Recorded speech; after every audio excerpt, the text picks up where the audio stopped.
Felipe Bayón, el expresidente de Ecopetrol. Expresidente, gracias por estar en Caracol Radio. Buenos días para usted. Gustavo, muy buenos días para usted, para todos sus oyentes y para la mesa de trabajo. ¿Cuál es la lectura que hace usted de la declaración del presidente Petro, doctor Bayón?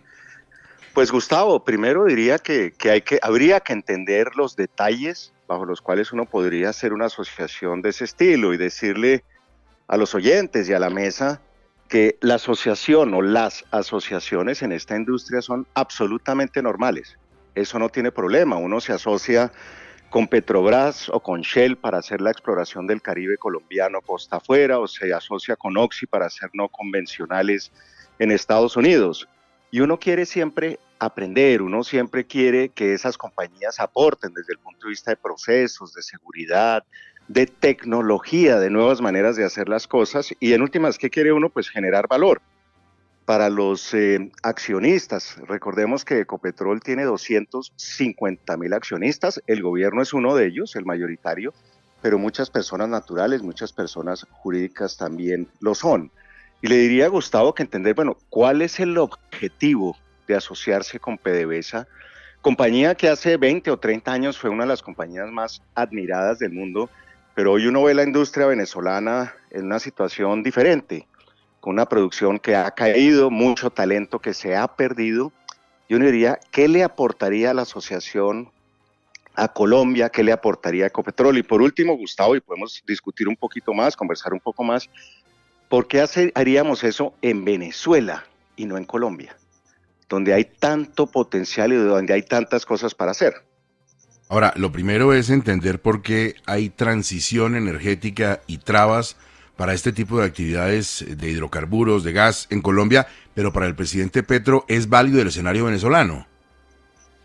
Pues Gustavo, yo coincido con usted. Yo alguna vez hablando con el presidente Petro, hace ya un poco más de un año, le decía, presidente, usted tiene la posibilidad de acelerar la transición en Colombia y que toda esa energía renovable, solar, eólica, de geotermia, de algunas otras fuentes, llegue a los mercados. Y hoy siento que eso no ha sido así. El proceso no está llevando la celeridad que requiere. El país requiere transicionar, el país requiere seguir avanzando en descarbonizarse de una matriz que ya es bastante limpia a nivel mundial. Pero para eso hay que proteger la industria, hay que seguir haciendo exploración, explotación, refinación de crudos, del gas también.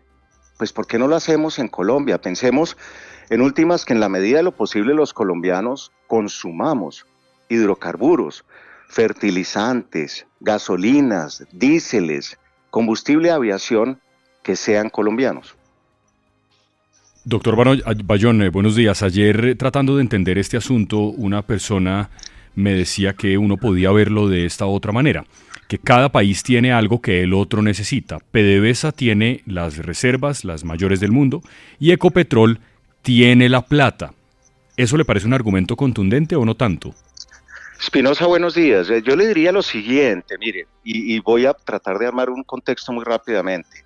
Ecopetrol tiene una estrategia al 2040 que nosotros dejamos antes de salir, que la actual administración y junta directiva ratifican en Nueva York hace algunas semanas. Primer punto, puede uno decir, bueno, sí, no van a hacer fracking en Colombia, pero eso lo habíamos dicho nosotros desde antes de salir. Y lo otro es que en ese contexto dijeron, vamos a invertir en Colombia entre 4.500 y 5.500 millones de dólares. Si multiplicamos todo por 4.000, pues esos son de 22 billones para arriba. Y esa plata, de alguna manera, ya está asociada a algunos proyectos que vienen.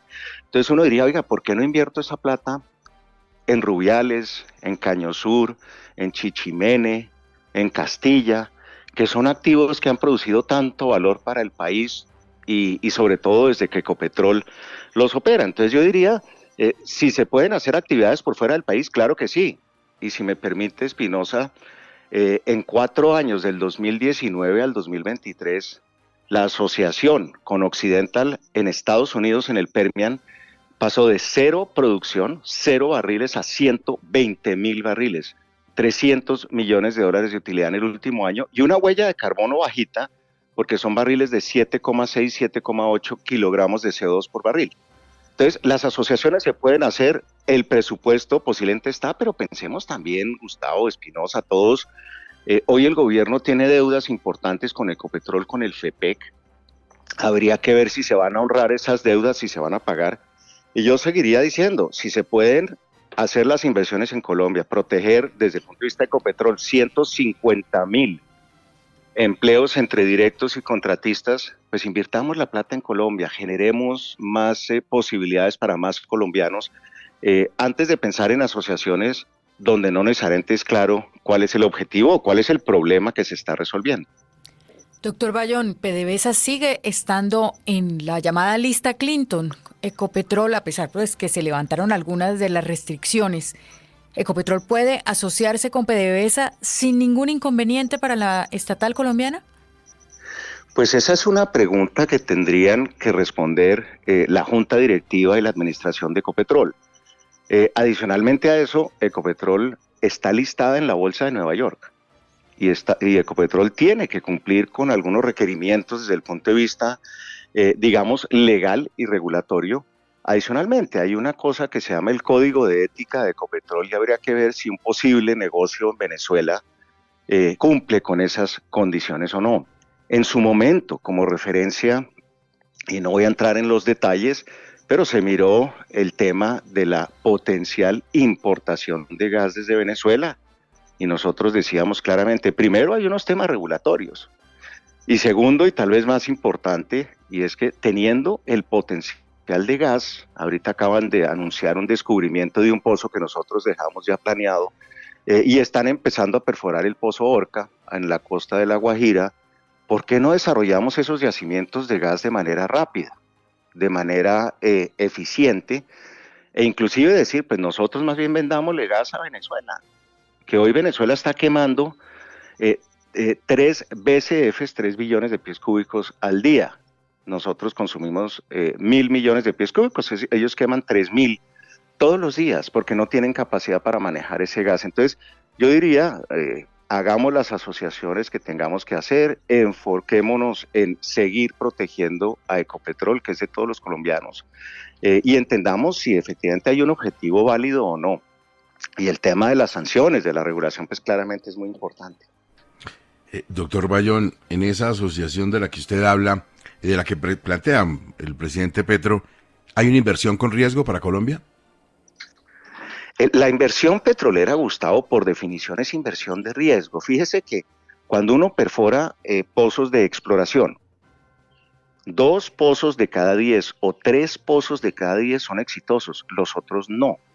Exitosos desde el punto de vista que uno primero encuentre hidrocarburos, petróleo o gas, y que esa acumulación, ese volumen que uno encuentra sea económicamente explotable. Y eso pues lleva a que un potencial se convierta en reservas. Entonces, por definición, muchas de las inversiones que se hacen son a riesgo, son inversiones que de alguna manera pues pueden generar un valor o no.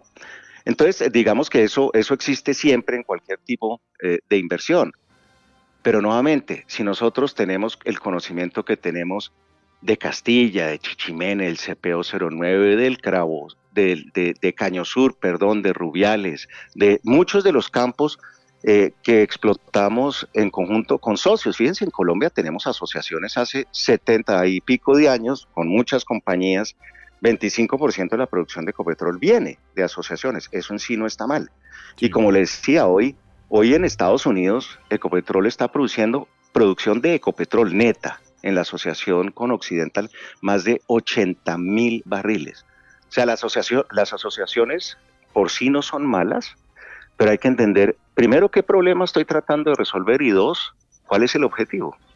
Doctor Bayón, de lo que usted recuerda de su paso por Ecopetrol, ¿en qué estado está la infraestructura del gasoducto que en efecto se inauguró por allá en las épocas de el fallecido Hugo Chávez con el entonces presidente Álvaro Uribe? Porque entiendo que parte de todo esto tiene que ver con ese tubo que está ahí, esa infraestructura existe, pero ¿es funcional?